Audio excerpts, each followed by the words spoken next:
Next topic है हमारा schools of psychology. जैसे कि हम हिस्ट्री ऑफ साइकोलॉजी देख रहे हैं, इंट्रोडक्शन टू साइकोलॉजी। इसमें हमारा टॉपिक है अगला schools of psychology. Schools of psychology क्या होता है? ये कोई पर्टिकुलर बना हुआ स्कूल नहीं है या कहीं सिचुएटेड स्कूल नहीं है। ये जो है ग्रुप ऑफ साइकोलॉजिस्ट है जिसका पॉइंट ऑफ व्यू सेम है। वैसे लोग मिलके जो है, जब एक सिस्टमेटिक स्टडी स्टार्ट हुई थी साइकोलॉजी की, तो पूरे साइकोलॉजिस्ट मिलके कैसा डिफाइन किया था कि साइंटिफिक स्टडी है ह्यूमन बिहेवियर की और मेंटल प्रोसेस की, राइट। फिर यहाँ पे जो है ग्रुप ऑफ साइकोलॉजिस्ट जो है, ये फिर स्टार्ट किए कि साइकोलॉजी में हम पढ़ना क्या है, हमें कि किस एरिया के बारे में, और सब्जेक्ट मैटर क्या होना चाहिए, या एरिया ऑफ क्राइटेरिया क्या होना चाहिए, ये पर्टिकुलर माइंड के कौन से पार्ट को स्टडी करे, किस क्या स्टडी करे बोल के सवाल। थोड़े साइकोलॉजिस्ट बोले कि साइकोलॉजिकल बिहेवियर को स्टडी करे, थोड़े साइकोलॉजिस्ट बोले कि ह्यूमन माइंड को स्टडी करे। तो यहाँ पे जो है मल्टीपल पॉइंट्स ऑफ व्यू निकलना शुरू होगा साइकोलॉजिस्ट के, ठीक है। तो जो ग्रुप ऑफ साइकोलॉजिस्ट की सोच सेम थी, वैसे लोग मिलकर जो ग्रुप फॉर्म करे थे उनको कहते हैं स्कूल्स ऑफ साइकोलॉजी। जो मेजर स्कूल्स है साइकोलॉजी में वो थे स्ट्रक्चरलिज्म और फंक्शनलिज्म, गैस्टैट और साइकोएनालिसिस, ह्यूमनिज्म, बिहेवियरिज्म। ऐसे नहीं कि ये सिर्फ ये 6 ही मेजर स्कूल्स है, और बहुत सारे भी मेजर स्कूल जो साइकोलॉजी के वर्क में बहुत ज़्यादा योगदान दिए हैं। लेकिन ये जो है बेसिक मेजर स्कूल्स है जिस वजह से ज़्यादा स्टडी और मॉडर्न स्कूल में जो है और पॉइंट ऑफ व्यू रहने वाले और साइकोलॉजिस्ट ऐड ऑन होते गए। लेकिन ये मेजर स्कूल्स है, ठीक है, इसके बारे में स्टडी करना। फर्स्ट है हमारा स्ट्रक्चरलिज्म। स्ट्रक्चरलिज्म जो है ये हमारा फर्स्ट और बेसिक स्कूल था, जिसके फाउंडर थे विलियम ओम, जो कि जर्मन फिलोसफर थे। फर्स्ट लैबोरेटरी जर्मनी में स्टैब्लिश्ड करे थे, लिप्जिंग यूनिवर्सिटी जर्मनी में, जो कि जिसको हम फादर ऑफ साइकोलॉजी भी कहते हैं। तो उन्होंने जो है फाउंडर थे स्ट्रक्चरलिज्म के, ठीक है।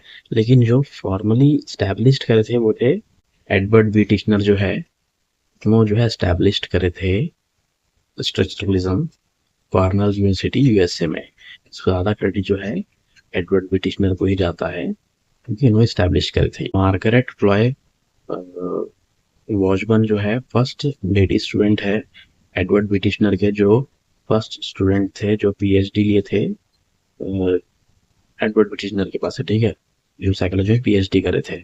स्ट्रक्चरलिज्म में कहना शुरू करे कि साइकोलॉजी कि हमें यहाँ पे क्या स्टडी करना है कि structure of mind and consciousness, ठीक है। तो स्ट्रक्चर ऑफ माइंड और कॉन्शियसनेस को स्टडी करो बोल के बोले थे। स्ट्रक्चर ऑफ कॉन्शियसनेस क्या होता है? हमारे इमीडिएट मेंटल एक्सपीरियंस, राइट। जो विलियम वोंग थे उन्होंने बोले कि हम ये एक्सपीरियंसेस को, मेंटल एक्सपीरियंस को ब्रेक डाउन करके स्टडी कर सकते हैं छोटे चीज़ों में, जैसे कि थॉट्स, इमेजेस, इमोशंस, जैसे हमारे सेंसेशन या फिर हमारे इमोशंस।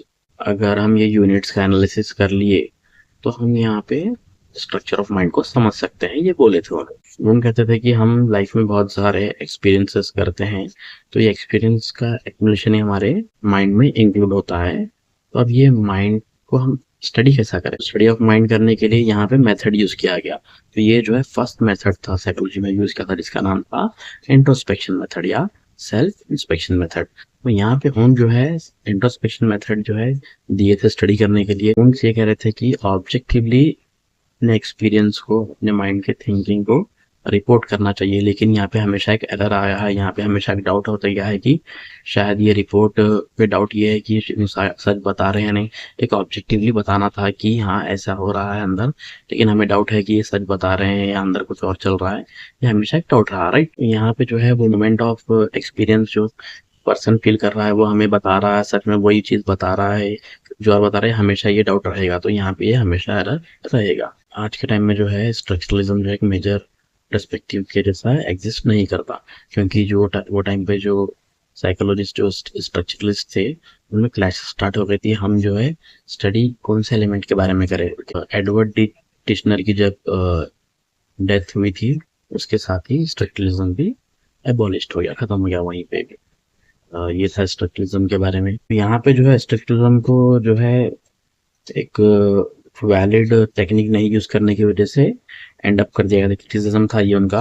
और क्रिटिसिज्म में जो है क्या करे थे उन्होंने, क्यों ऐसा हो रहा था, मतलब उन्होंने सारे एस्पेक्ट्स को ह्यूमन बिहेवियर के कवर नहीं कर, जैसे कि मोटिवेशन है, इंडिविजुअल डिफरेंसेस है, अब नॉर्मल बिहेवियर है, इस चीज़ों को हम कवर नहीं कर सकते थे, इसलिए इसको एबॉलिश कर दिया गया।